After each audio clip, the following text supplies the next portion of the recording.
Donc, vous lancez Adobe Animate. On peut l'utiliser de manière simple, mais il a beaucoup évolué. Au départ, ça s'appelait Edge Animate.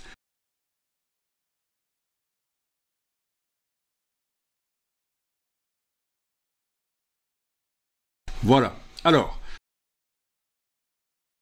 j'ai été modifié dans mes réglages moniteur, la résolution de mon moniteur, parce que j'étais en 4K, 3840-2160, oui. Et l'interface, c'était trop petit. Donc, vous créez un nouveau fichier. Bien sûr, à la fin, vous allez animer votre logo, mais dans un premier temps, on va faire quelques tests. Donc, nouveau document Animate. Bon, c'est pas parce que mon moniteur n'est pas en 4K ou en HD que je peux pas faire un document HD. Il n'y a pas de problème. Je vais faire un document HD.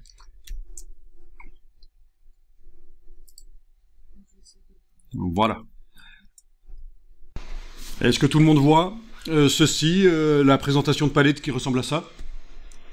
Donc dans le menu fenêtre, fenêtre, espace de travail, nous sommes en espace de travail standard. Et il y a possibilité de réinitialiser standard. Je vais le faire ici pour être certain que je suis là avec le même espace de travail que vous. Ben oui, ça, c'était ça, voilà. Bien. Alors, pour visualiser l'entièreté du canevas, donc c'est-à-dire le plan de travail que j'ai choisi en format HD, ici, je peux aller à cet endroit-ci et demander ajuster à la fenêtre. Voilà, on voit les bords.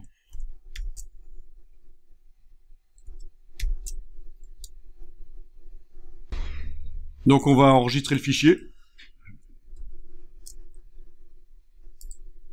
Donc vous pouvez faire un dossier Animate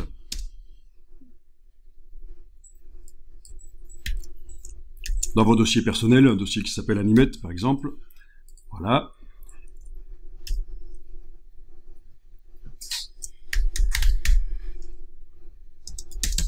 Intro 01, voilà.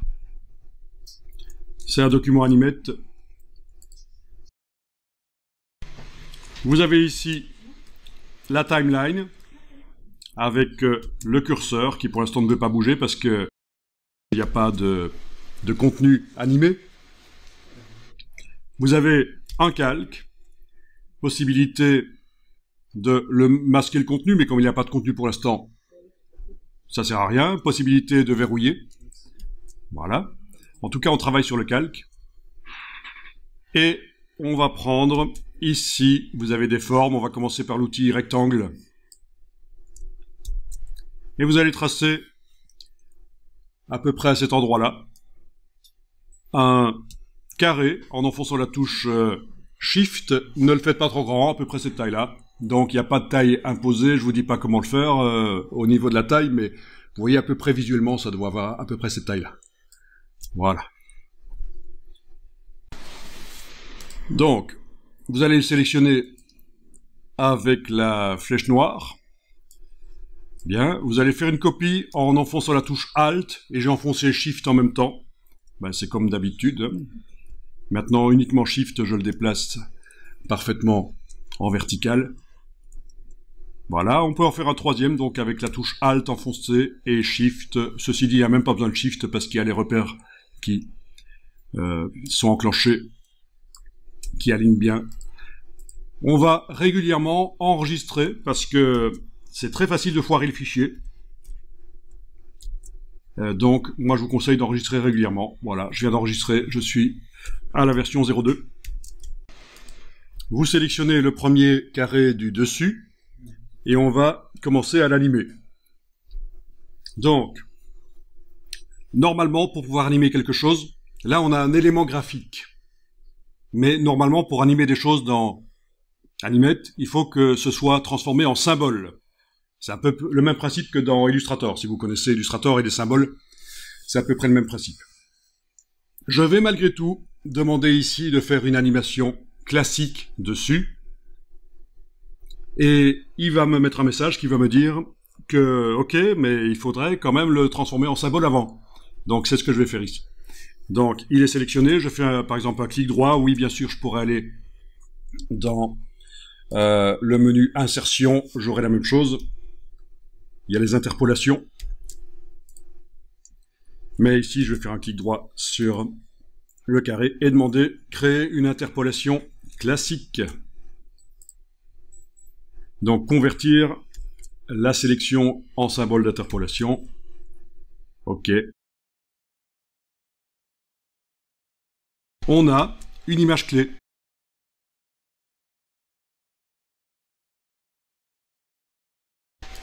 Pour les besoins de la démonstration, je vais enregistrer évidemment comme d'habitude assez souvent.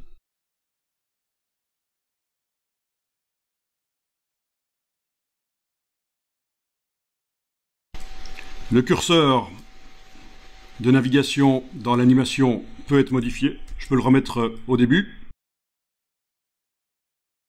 Alors là, vous voyez que le carré sur lequel j'ai mis une animation d'interpolation classique, il a été transféré automatiquement sur un calque, à part des deux autres carrés.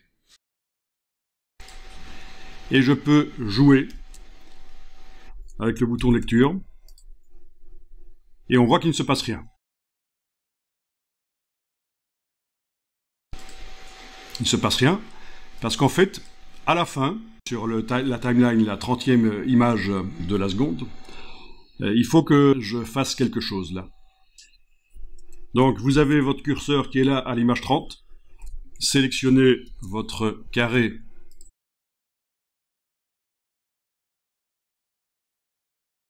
On va insérer une image clé ici, voilà.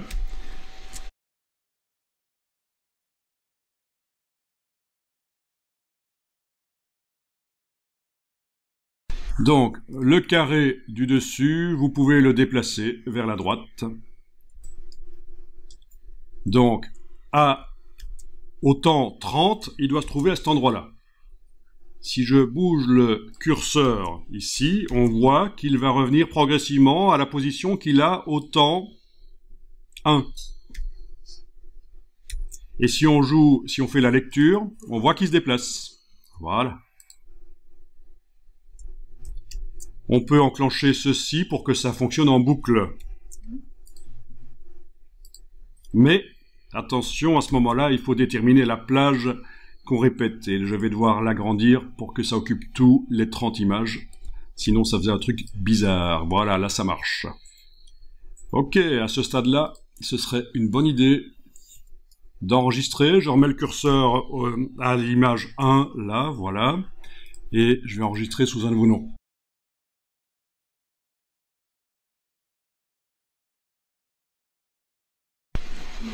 Donc, Animate.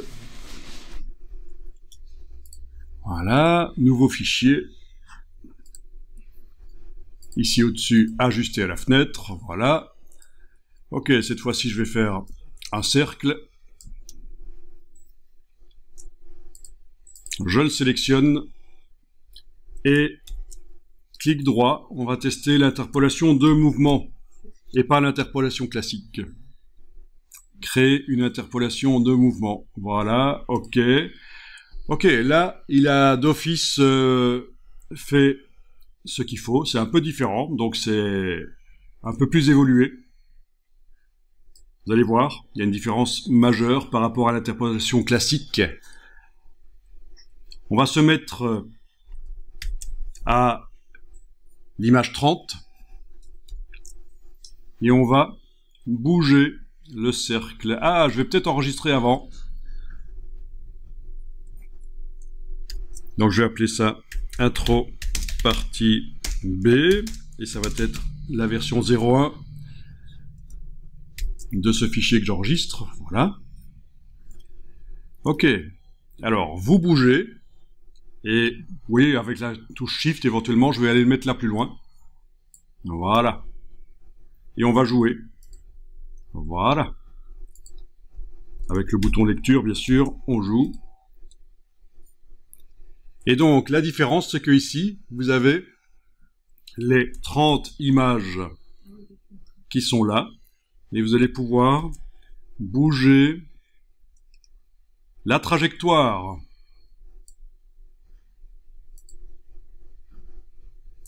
Voilà.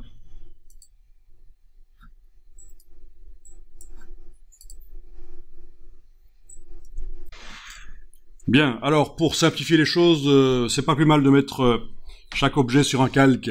Donc, l'objet suivant, je vais le mettre sur un nouveau calque. Donc, vous avez le signe plus ici pour créer un nouveau calque. Oui, ça c'est un nouveau calque, tout simple, graphique. Vous voyez que le calque précédent possède une interpolation de mouvement, une animation. Donc, l'icône n'est pas la même. Ici, calque 2. Alors, on va créer un autre cercle. Il faut surtout ne pas oublier de remettre le curseur au début de l'animation. Voilà.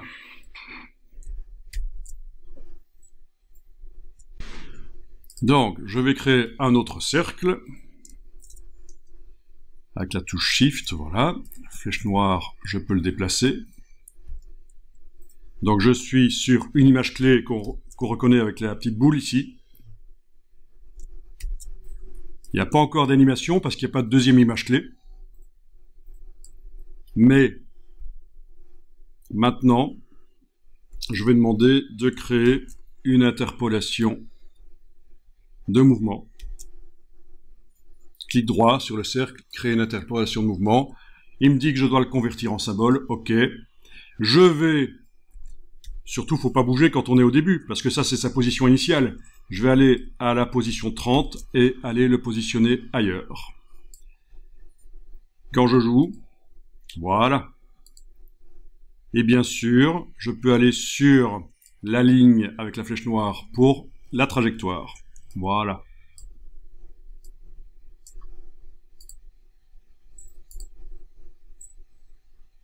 À la fin, je peux positionner les cercles l'un sur l'autre éventuellement, on va voir ce que ça fait. Voilà, ils se superposent.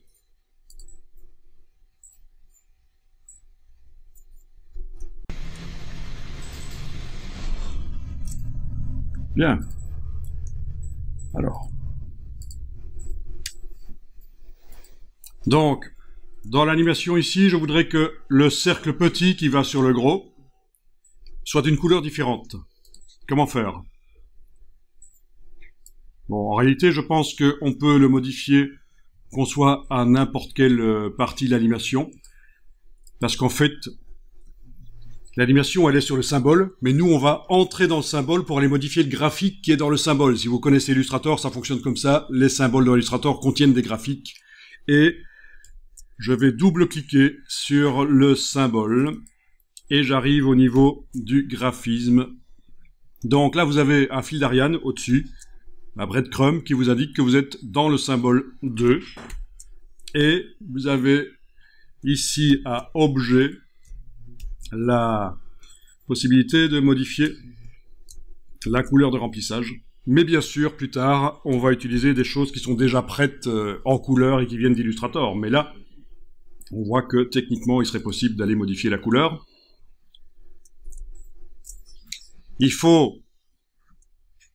Voyons un peu. Oui, donc si j'essaie de jouer, ça marche pas. Hein. Il faut sortir du mode isolation avec la petite flèche. Je joue. Et voilà, ça fonctionne. J'ai modifié la couleur et c'est quand même mieux. Alors bien sûr, il y a plein de choses qui peuvent être faites. Notamment, on peut faire des allers-retours par des astuces. On va enregistrer déjà le travail là. 02. Ouais, donc dans menu Animate sur le Mac, réglages, modifier les préférences, interface. Moi, j'ai choisi précédemment, vous l'avez remarqué, l'interface claire. Bon, on peut choisir le très sombre, pourquoi pas. Ça revient au même, c'est une question de goût.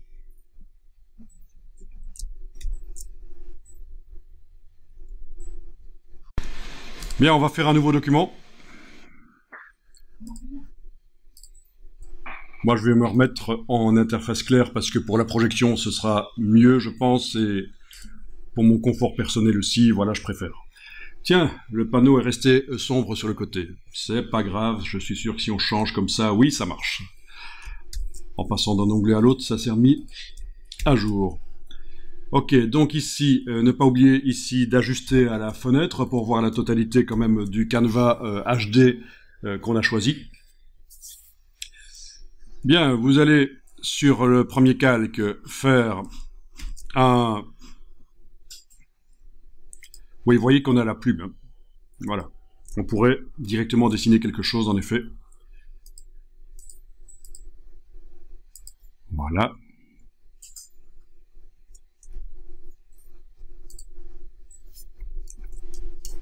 Donc, panneau couleur, on peut choisir la couleur. Panneau propriété, on peut choisir l'épaisseur du trait.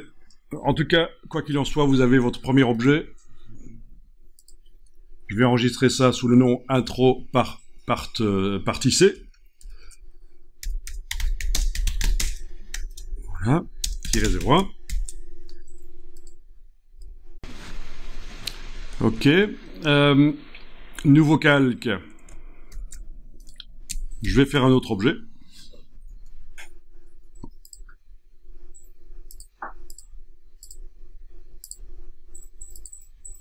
Voilà, voilà. Avec la flèche, si on vient sur les bords, on peut mettre les courbes, éventuellement. Oui, sur le premier objet aussi d'ailleurs. Voilà. Donc deux calques. D'ailleurs, si on enlève les yeux en face de l'un ou l'autre, on voit clairement. Calque 1, c'est le triangle. Calque 2, c'est le carré.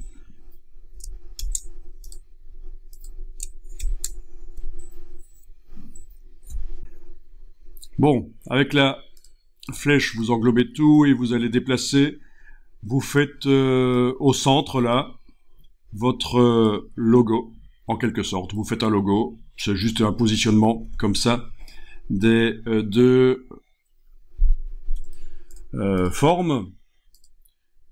Voilà, il faut bien sélectionner les traits. Oui, évidemment, elles sont proches, d'où l'intérêt éventuellement de verrouiller un des calques pendant que je vais, avec la flèche noire, englober un objet ici, voilà. Et avec l'outil transformation, on peut tourner, etc. Vous avez, comme dans les autres logiciels, le centre de rotation ici, qui peut être modifié.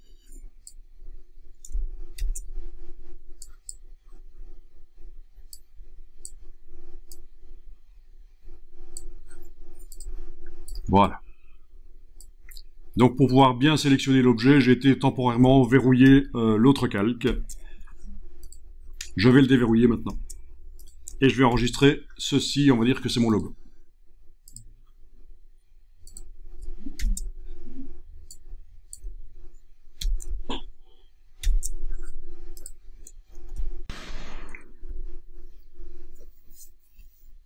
Donc, si on sélectionne tout en englobant avec la flèche noire, on voit qu'on a ici, traditionnellement, le symbole dans les logiciels d'infographie, surtout Adobe, c'est symbolisé par le trèfle. Et donc ça, c'est un bouton pour convertir en symbole. Mais comme j'ai deux formes qui sont sélectionnées, ça va sélectionner les deux formes, ça va devenir un symbole. Elles vont aller dans le même symbole. Il faut surtout pas faire ça. On va pas les mettre toutes les deux dans un symbole. Il faut que chacune d'elles devienne un symbole. Donc, ici, je vais verrouiller un des calques et sélectionner uniquement ce qu'il y a sur l'autre calque en englobant avec la flèche noire. Puis, clic droit, je vais demander de créer une interpolation de mouvement. Ok, il me dit que ça doit être converti en symbole. Voilà, c'est fait. Voilà. Donc, l'autre pièce chez moi n'est plus visible parce qu'elle n'existe pas à cet endroit-là dans la timeline. Il faut que je revienne au début pour la voir apparaître. Elle est là. C'est uniquement quand je suis au début qu'elle existe. Donc, je vais déverrouiller celui qui était verrouillé, verrouiller celui qui ne l'était pas. J'englobe. C'est bien mon carré transformé ici qui est sélectionné. Et lui aussi, je vais lui mettre clic droit, créer une interpolation de mouvement. Ok. Oui, par défaut, l'interpolation de mouvement est à 30 images, donc 1 seconde. Voilà, et il ne se passe rien quand on bouge ou quand on joue. Bien sûr, parce qu'il n'y a pas encore de mouvement. J'enregistre comme ça, sans avoir fait d'animation encore. Tout est prêt pour faire une animation, mais bien sûr, j'en ai pas fait. Pourquoi 30 images par seconde? En Europe, les standards TV sont à 50 images par seconde. Aux États-Unis, c'est 60 images secondes. Et au Canada, bien sûr, aussi. Et Japon aussi, voilà. Pourquoi? Ça dépend des oscillations du courant alternatif. Ici, on est à un courant alternatif 50 Hz. Aux États-Unis, 60 Hz. Alors pourquoi cette différence? En Europe, on a opté pour 50 Hz, 50 oscillations par seconde, parce que c'était adapté au système métrique qu'on utilise en Europe. Et aux États-Unis, ils ont opté pour le 60 oscillations secondes, parce que c'était plus adapté aux générateurs de courant alternatif techniquement parlant. Et donc ça influence la manière dont les télévisions fonctionnent. C'est historique. Les télévisions à tube cathodique avaient vraiment besoin, plus maintenant, mais historiquement, avaient vraiment besoin d'être synchronisées avec le courant alternatif. Au début de l'histoire de l'électricité, la diffusion dans le grand public de l'électricité pour remplacer les lampes à gaz, les lampes à pétrole. Donc on parle début 20e siècle, fin 19e, début 20e. Il y avait deux concurrents, Edison et Tesla. Edison était pour le courant continu, donc comme les piles qu'on utilise, les batteries, il y a un plus et il y a un moins. Et Tesla, et son idée, c'était d'alterner plusieurs fois par seconde la polarité. Donc c'est Tesla qui a finalement été retenu, en fait, pour... voilà. Voilà, donc c'était juste pour dire pourquoi 30 images par seconde. C'est l'influence des États-Unis ici.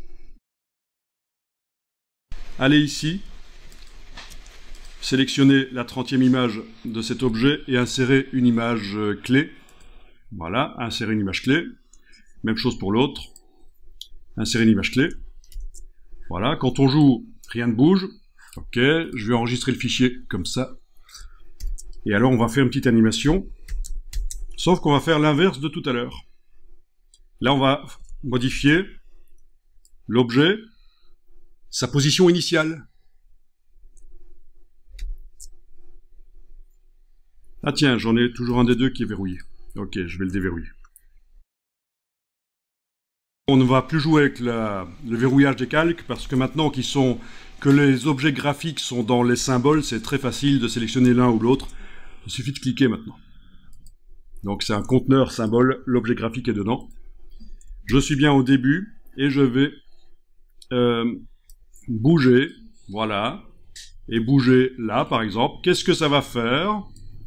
Eh bien quand je joue, on a un logo qui se crée.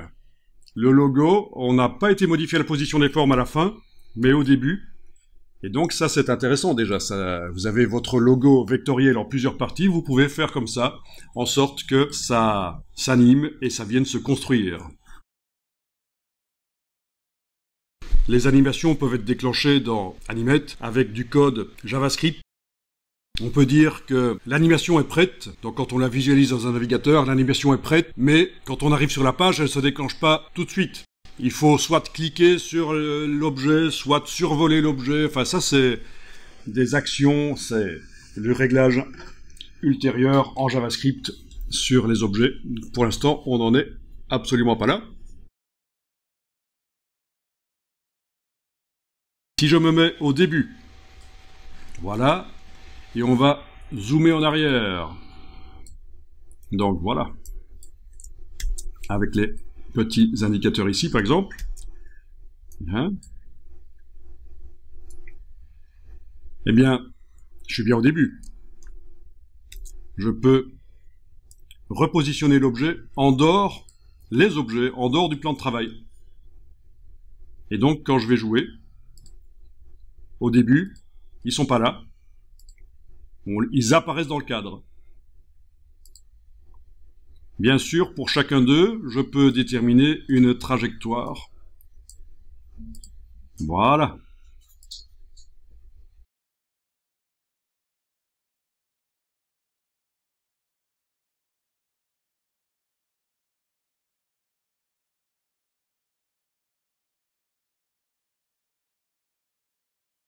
Donc maintenant, quand je me remets en ajuster à la fenêtre,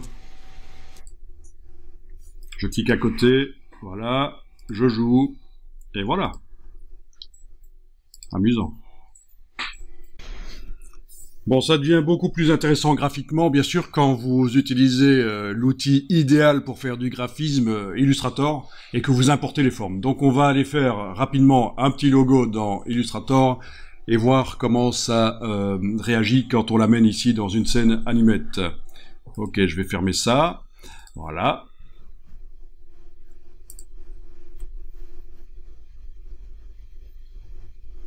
Ok. Donc, ce n'est pas le bon espace de travail. Les indispensables. Réinitialiser les indispensables chez moi. Voilà, c'est fait. Ok. Ok. Donc, je remets un peu Illustrator en place parce que j'étais dans un autre type de travail précédemment pour la 3D. Voilà, donc dans Illustrator, je fais un document, format lettre par exemple.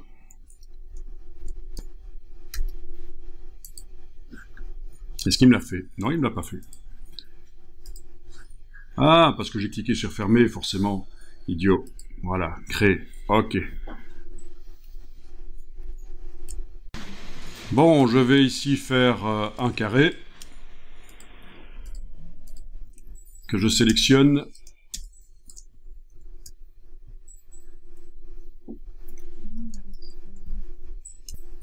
Et je vais utiliser, puisqu'on est dans la version 2024, je vais utiliser la barre des tâches contextuelles pour lui demander de me générer. Ouais, par exemple ici, je veux un écureuil. Un écureuil... Oui, un écureuil gris, voilà. Bon, c'est juste un choix, mais vous faites ce que vous voulez. Tant qu'à faire. Bon, c'est pas vraiment un logo, mais ce sera une illustration, voilà.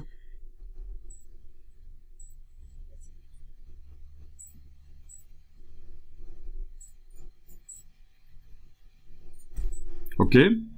Donc, dans les propriétés, il me propose différents écureuils.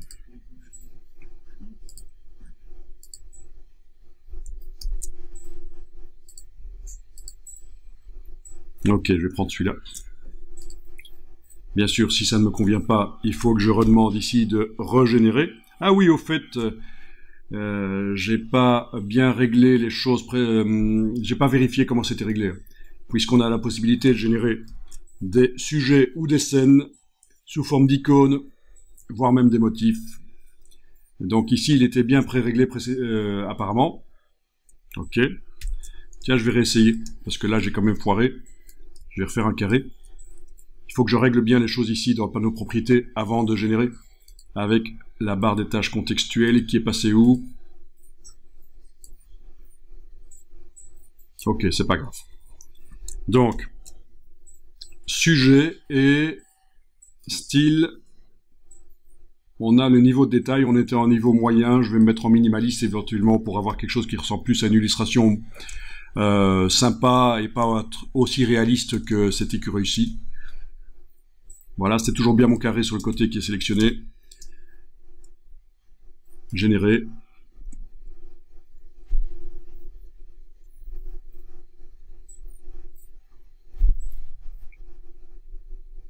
Donc ils le disent bien ici, un conseil, commencez par créer un rectangle sur la zone de travail pour déterminer la taille que ça doit avoir. Ok, mais finalement ils sont pas très très simples malgré tout, malgré que j'avais demandé ici un style minimaliste. On peut faire une correspondance de style. Si vous avez déjà vos propres dessins, vous pouvez faire en sorte qu'ils créent vos illustrations en fonction de vos propres dessins, pour que ça s'intègre bien. Voire même un décor, ça va pouvoir servir pour suggérer la manière dont tu dois dessiner l'écureuil dans le décor. Vous voyez ce que je veux dire, hein? Correspondance de style. Enfin, il y a plein de choses à faire. Peu importe, j'ai ici un personnage. C'est déjà pas mal. Je vais enregistrer ça. Je vais appeler ça logo.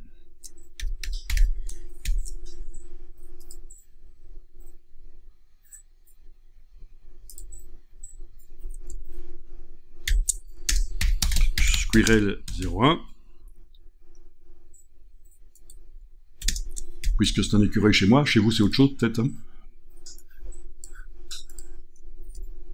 Donc ici je vais vite fait faire quelques formes pour faire un logo à côté. Donc juste un cercle par exemple. Voilà. Que je duplique. Voilà. Je sélectionne les deux. Un petit Pathfinder. C'est juste pour générer des formes vite fait. Voilà. J'ai même pas fait en Pathfinder dynamique. Peu importe. Ok. Je vais faire ça. Un petit soleil. Puisque j'ai la lune.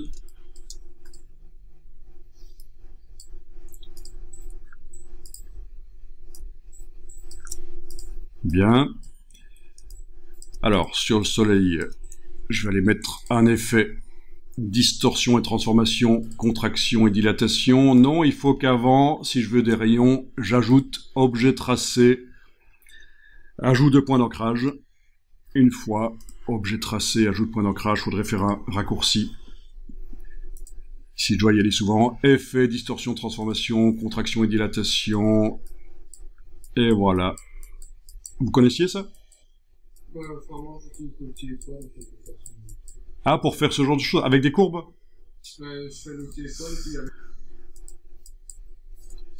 Bien, on va dire c'est bon. Je vais laisser l'effet spécial, tiens, pour voir si Animate est capable de gérer cet objet ou s'il va juste me mettre le cercle. Vous voyez? Parce que là, on est dans Illustrator, c'est normal qu'il montre l'effet spécial, mais techniquement, le cercle, il est toujours là, c'est ce qu'on voit en bleu. Ok, je vais enregistrer ça. 02.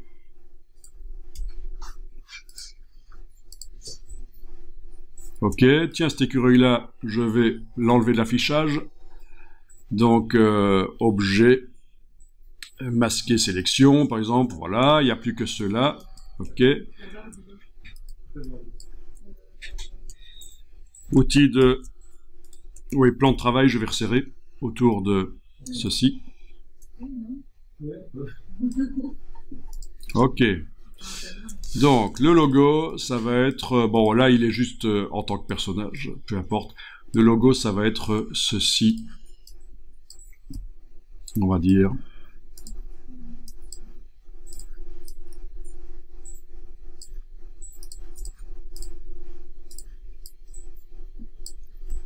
Ok.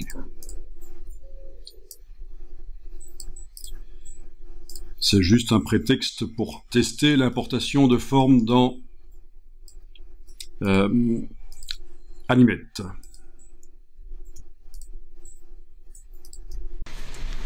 Donc, dans Animate,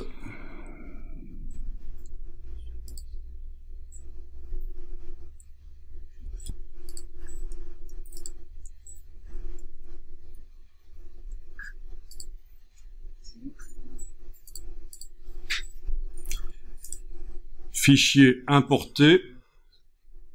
Importé dans la scène.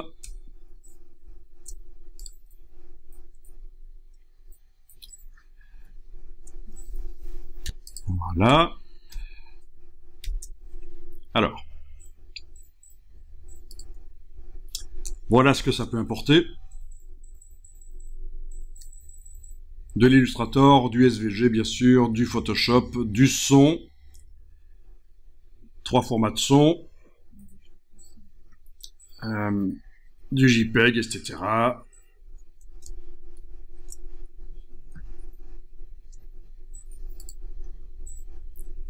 Ok, j'ouvre.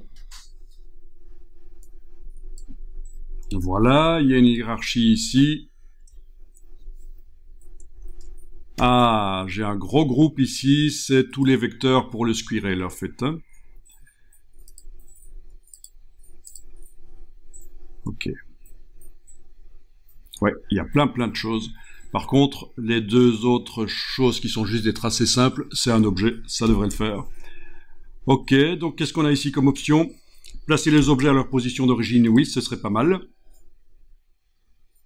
Pour qu'ils s'empilent pas ou quoi, il faut qu'ils restent à la distance correcte l'un par rapport à l'autre, comme c'était dans Illustrator.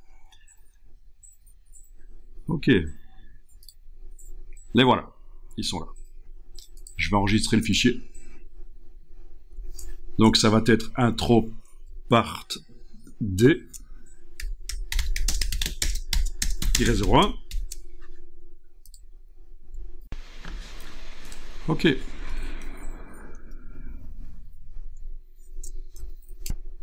Donc quand vous cliquez sur eux, vous voyez que ce sont déjà des symboles. Donc les vecteurs sont à l'intérieur, il faudrait double-cliquer pour avoir accès aux vecteurs, changer les couleurs éventuellement ou quoi.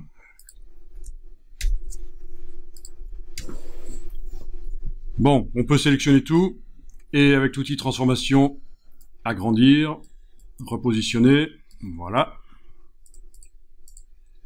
On va mettre chaque objet sur un calque, ce sera plus facile pour la suite, éventuellement, quoique... Non, ça devrait le faire. Ça devrait le faire sans qu'il soit sur un calque séparé. C'est bon comme ça.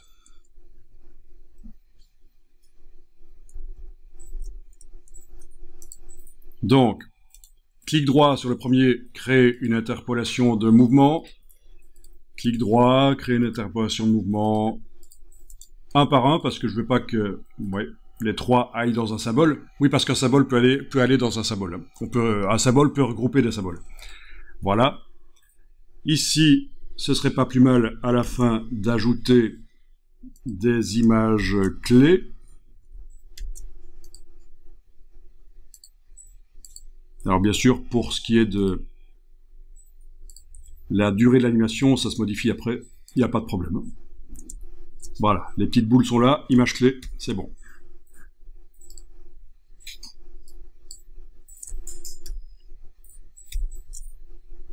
Enfin, c'est pas des boules, c'est des losanges, c'est des images clés.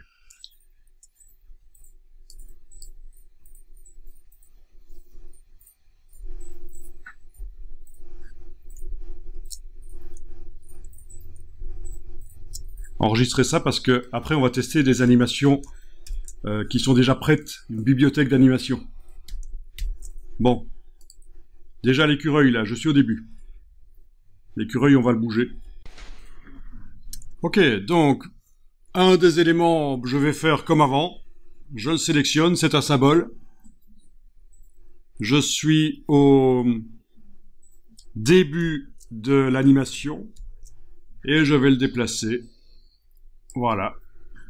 Je vais même zoomer en arrière et le déplacer en dehors du plan de travail. Donc, si on joue, ça ressemble à ça. Il arrive comme ça. Et évidemment, on pourrait faire une animation avec des bones, des squelettes. C'est-à-dire, si on a un personnage, on peut, en ayant auparavant séparé les éléments dans Illustrator sur différents calques, on peut bouger les pattes, le corps, la queue, etc. Il y a tout ce qu'il faut, mais ici, on est pour faire rapidement de l'animation de logo, donc et voir comment ça fonctionne. Voilà, je vais enregistrer le fichier.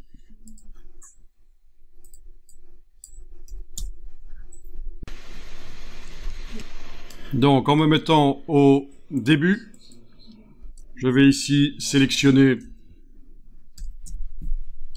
un des éléments et on va faire en sorte qu'il arrive par le haut et qu'il rebondisse.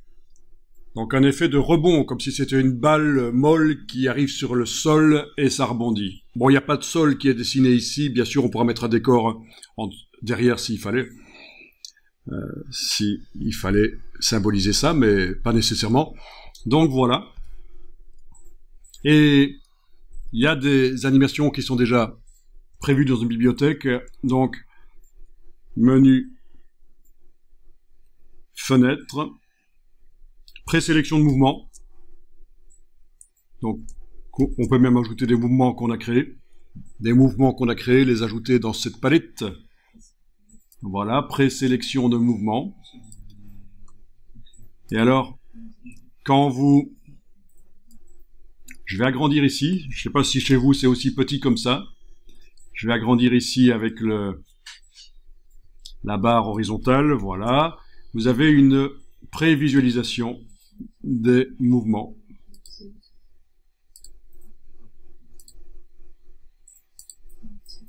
Voilà. Donc il y a même les entrées rapides avec des accélérations, des décélérations.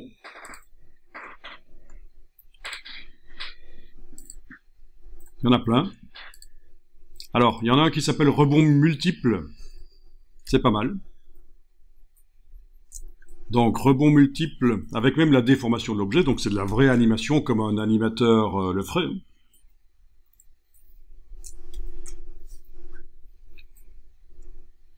Donc, en ayant le symbole, un des symboles à sélectionner, je vais donc activer rebond multiple et cliquer sur appliquer. Donc, il y a déjà une animation sur l'objet. Animate me demande si je veux remplacer l'animation actuelle par la nouvelle sélection. Je réponds oui. Et voilà. Ok. Et quand je teste, voilà ce que ça donne. Voilà, il rebondit.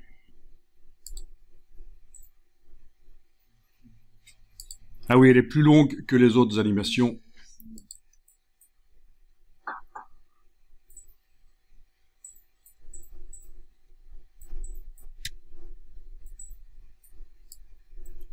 Voilà, quoi qu'il en soit,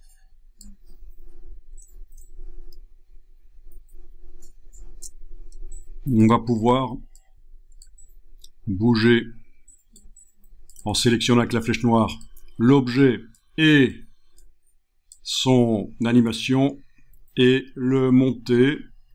Et donc sa position finale c'est ça. Je teste.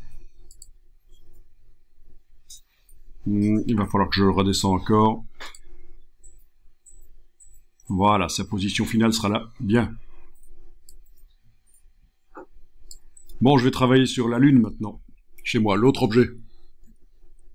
Pour arriver à travailler sur l'autre objet, je vais peut-être masquer temporairement l'objet sur lequel je viens de travailler. Ce sera plus facile. Et donc, je sélectionne le symbole. Et dans Fenêtre, présélection de mouvement, je sélectionne rebond multiple et je vais appliquer. Oui, et voilà. Alors, il va falloir que j'aille à la fin de ça, que je réaffiche éventuellement le soleil, mais que je le verrouille. Voilà. Et donc là, je suis en train de modifier, quand je sélectionne, la position de la Lune et de son mouvement. Et voilà. Alors, qu'est-ce que ça dit ?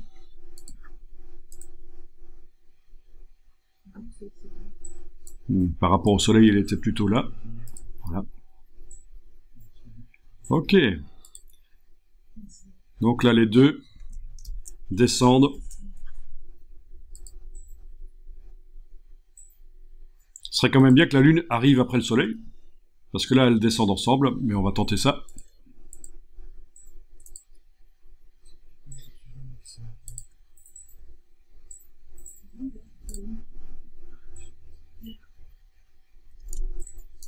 Je vais toujours enregistrer ça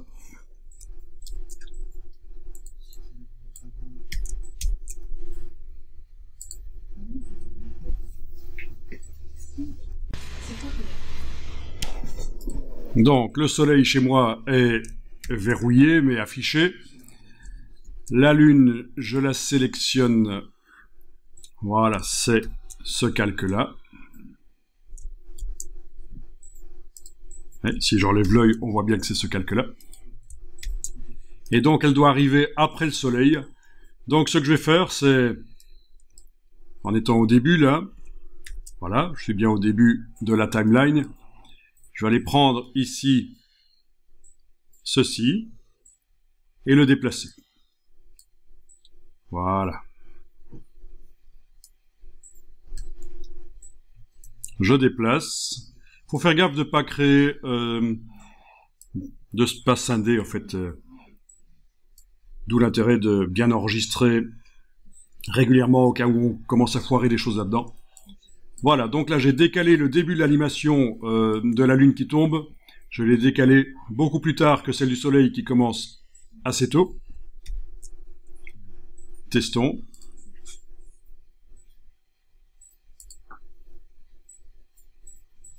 Ok.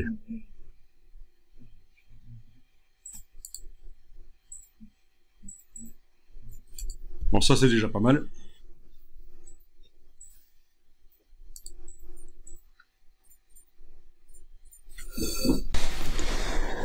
Alors, pour ce qui est de l'écureuil qui disparaît à un certain moment de l'animation, donc je me mets au début, je sélectionne l'écureuil et je vais agrandir, voilà, sa timeline pour que ça corresponde aux 75 images de l'animation actuelle. Voilà.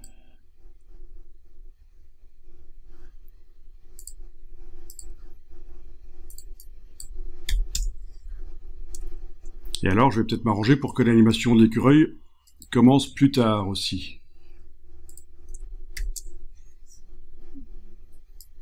Voilà. Comme j'avais fait pour la lune, je le fais commencer beaucoup plus tard, même après que tout se soit passé presque.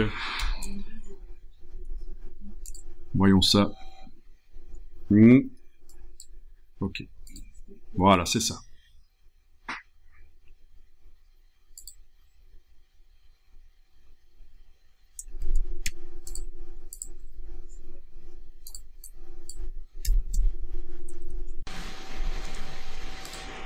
Voilà, donc ce qu'il faudrait tester, c'est avec vos propres logos, voir si vous pouvez animer différentes parties, ça peut être sympa. Ce n'est pas seulement du mouvement qu'on peut faire, on peut également faire des pulsations, etc. Vous avez vu peut-être dans le menu fenêtre, présélection de mouvement, il y a pulsation un peu comme un cœur. Voilà, ici, voilà, ça peut être sympa aussi, ce genre de choses.